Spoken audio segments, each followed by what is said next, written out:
Hi, how you doing? Justin here with another quick tip for you. Today we're going to be talking about tempo and your heartbeat. Now, these two things are really strongly related, and our heartbeat is actually the only thing that us humans have as kind of a regular pulse within our bodies in which we can use to judge time. Now, as soon as we get nervous, our heartbeat's a little faster. So it's not surprising really that if we're going to play a song and we're feeling a little bit nervous that we're going to play the song faster than we might normally, because it'll feel the same relative to our heartbeat, but it's faster. And what happens a lot of times then, if we're playing things faster than we normally do or that we can, our technique isn't up for it, so we start to make more mistakes. We make more mistakes and what happens? Our heart beats faster. We play faster and it turns into a little vicious circle.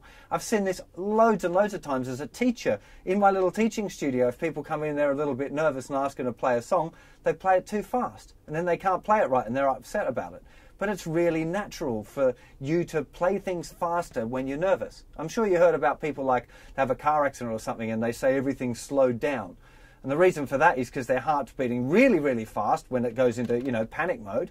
And time, therefore, the amount of time between each beat is less. So when their heartbeat slows down, it all felt really slow. It seemed slower than it was in their memory, because their memories are relative to their heartbeat too. So it's really quite a big deal. And the only real trick for understanding how to cope with it is knowing about it. So now that you know that that's what's going to happen, when it comes time to play, the things that you can do, the first one, really important, a deep breath. I know it sounds funny, but I still do it all the time. If I'm doing a performance anywhere,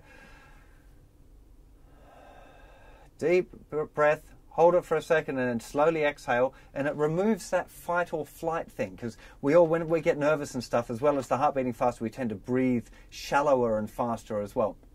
So a deep breath is kind of very reassuring for you. So that's the first thing. Second thing, if you know that your heartbeat's going to be faster and you're feeling nervous, you actually, your hands are really sweaty and you really know that you got that adrenaline kicking on, then you just want to be aware of that and try and play a little slower than normal. Right? So just think, oh, here's the song. I usually sing a bit of the song in my head. I kind of imagine what it's going to sound like, and then I play it a little bit slower than that. And you'll find that even world-class drummers, and drummers are generally really good at finding the tempo, right? Even in that kind of excited situation, they're pretty solid. But most of the great drummers that I've ever worked with have a metronome next to their drum kit, and they know that they've got the tempos written down for the different songs, and they'll just type it in. They're not playing with it for the whole song, but it's just there as a guide at the beginning, so they know, oh, that's the tempo for this song. They'll turn the metronome off and count the song in, right? Because they're not immune to it either. And especially as guitar players, you're playing by yourself, even if you're playing for a teacher or you're playing for your friends for the first time and you're feeling a bit nervous, your heart's going to be beating faster, so you've got to remember to slow it down a little bit. It's also much easier to speed up a little bit during a song if it's too slow than it is to slow down. Once you start fast, it's really difficult to slow it down. It always sounds really weird if you do that.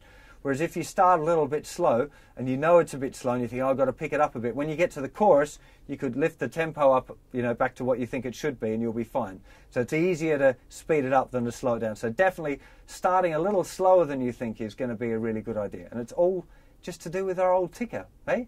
Really useful little tip, that one. Hope it helps you perform better, and I'll see you for much more very soon. Take care of yourselves. Bye-bye.